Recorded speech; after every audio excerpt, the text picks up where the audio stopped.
Energy conservation in gravitation, questions के through ही clear हो जाएगी कि एनर्जी कंजर्वेशन कैसे लगाते हैं ग्रेविटेशन में।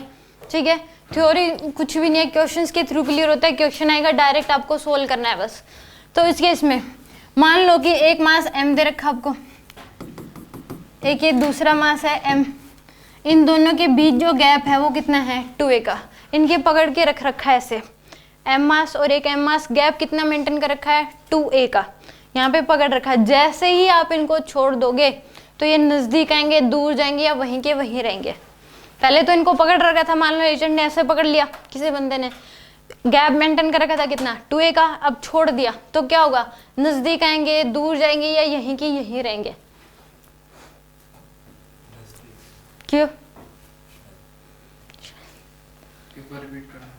दोनों मास थे, गैप है इनके बीच का 2a का, दोनों को पकड़ रखा था, इन्होंने छोड़ दिया। अब छोड़ने के बाद ये दोनों मास नजदीक आएंगे, दूर जाएंगे या यहीं की यहीं रहेंगे।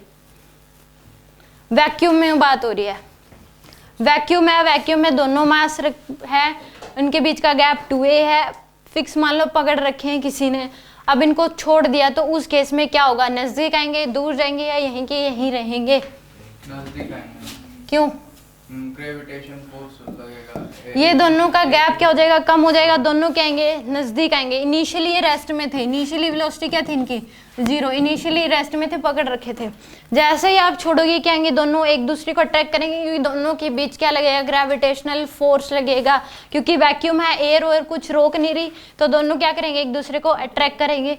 तो उस केस में यानी कि नजदीक आएंगे, गैप इनके बीच का क्या होगा, कम होगा। क्यों होगा? क्योंकि इन दोनों के बीच क्या लगेगा, ग्रेविटेशनल फोर्स लगेगा। वैक्यूम में बात हो रही है, तो आपको ये बताना है कि इन दोनों के बीच का गैप जब a हो जाएगा तो ये नजदीक आएंगे, फोर्स लग रहा है, तो दोनों के पास पहले तो रेस्ट में थे, अब दोनों के पास फोर्स लग रहा है, तो उसकी वजह से एक्सेलरेशन आएगा, एक्सेलरेशन आएगा तो दोनों के पास वेलोसिटी आएगी।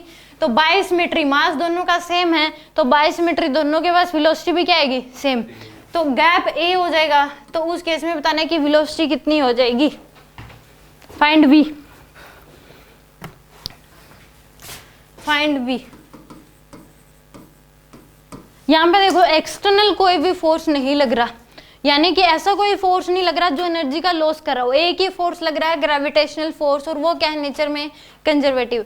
तो यहाँ पे आप एनर्जी कंजर्वेशन थ्योरम लगा सकते हो, यानी कि पहले की mechanical energy total energy equate कर दो बाद की टोटल एनर्जी को, तो वहां से क्या आ जाएगी आपके पास, वेलोसिटी आ जाएगी।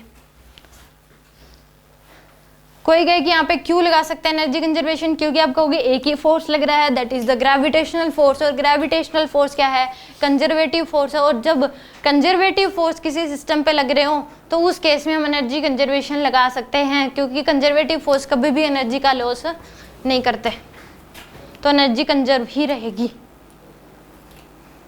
कैसे निकालेंगे?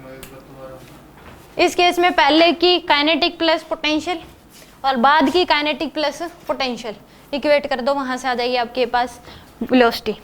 देखो इस केस में मैकेनिकल एनर्जी इनिशियल, इसको इक्वेट कर दो मैकेनिकल एनर्जी फाइनल, क्योंकि एक ही फोर्स लग रहा है ग्रेविटेशनल फोर्स, तो एनर्जी का लॉस ही नहीं हो रहा, तो एनर्जी कंजर्वेशन लगा सकते हैं। तो पहले इनिशियल यानी कि kinetic energy initial plus potential energy initial equal to kinetic energy final plus potential energy final. यहाँ पे पोटेंशियल एनर्जी का मतलब है mutual potential energy. Potential energy का मतलब क्या है, यहाँ पे म्यूचुअल पोटेंशियल एनर्जी लिखनी है आपको, ठीक है।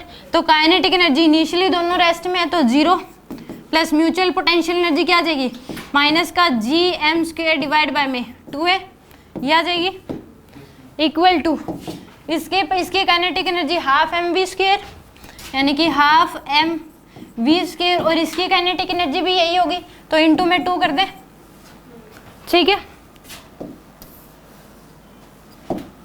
माइनस का पोटेंशियल एनर्जी माइनस का g(m)² बाय में क्या आ जाएगा, a, तो माइनस g(m)² डिवाइड बाय में 2a, और ये इधर ले आओ प्लस का g(m)² बाय में a इक्वल टू क्या आ जाएगा, mv², m से m कैंसिल, या फिर एक काम इसको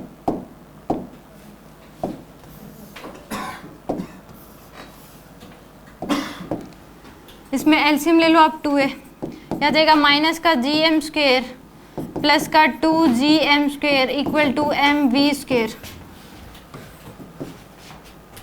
तो G M square divide by में क्या हो जाएगा 2a इक्वल टू आ जाएगा एम वी स्क्वेयर, एक एम से एक एम कैंसिल, तो वी स्क्वेयर की वैल्यू आ जाएगी under root G M divide by में 2a के इक्वल, फिर v की वैल्यू आ जाएगी आपके पास ये v की वैल्यू कितनी आ जाएगी under root G M by में 2a। यानी कि सिंपल क्या करना है कि पहले की काइनेटिक प्लस पोटेंशियल इक्वेट कर दो बाद की काइनेटिक प्लस पोटेंशियल, और ये अपने आप नज़दीक आ रहे हैं ग्रेविटेशनल फोर्स की वजह से। एजेंट अगर खुद इनको नज़दीक लेके आ रहा तो हम एनर्जी कंजर्वेशन लगा ही नहीं सकते। ठीक है, एक क्वेश्चन और करके दिखा दो।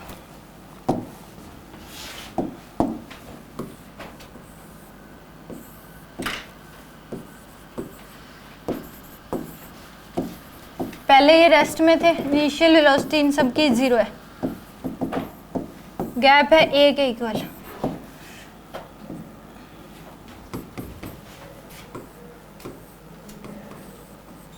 गैप हो गया a/2, जैसे ही छोड़ा तो गैप कितना हो गया a/2 के इक्वल,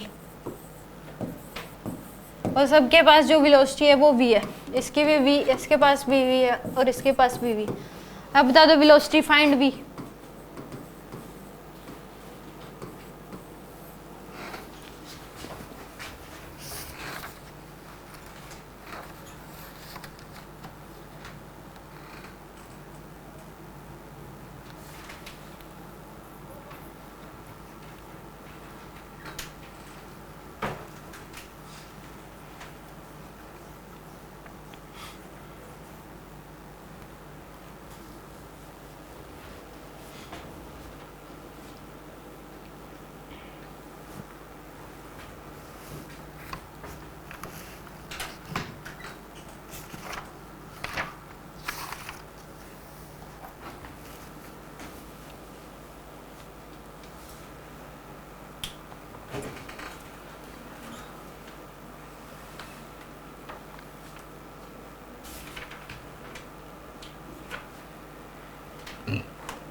इसमें लिख दो मैकेनिकल एनर्जी इनिशियल, इसको कर दो मैकेनिकल एनर्जी फाइनल, यानी कि kinetic energy initial plus potential energy initial equal to kinetic energy final plus potential energy final.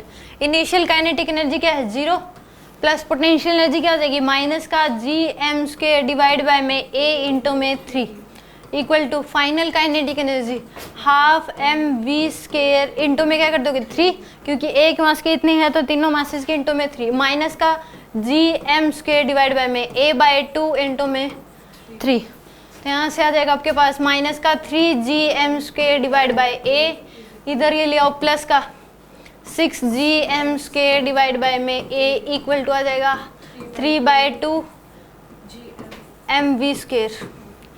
एक एम से एक एम कैंसिल कर दो, ये आ जाएगा a एलसीएम लोगे तो 3 जी एम इक्वल टू क्या आ जाएगा 3/2 वी स्क्वेयर, 3 से 3 कैंसिल तो वी स्क्वेयर इक्वल टू आ जाएगा आपके पास 2 जी एम बाय में a, तो v की वैल्यू आ जाएगी under root 2 G M by में a। यह आ जाएगी आंसर आपके पास बाय मिस्टेक। आगे समझ, यानी कि एनर्जी कंजर्वेशन लगा सकते हो जब अगर वो वाले फोर्स लग रहे हो जब वो एनर्जी का लॉस नहीं कर रही है। ये वैक्यूम में बात हो रही है, अगर एयर होती तो हम नहीं लगा सकते थे, क्योंकि एयर जो है air friction air drag force हमेशा एनर्जी का लॉस करता है। ठीक है।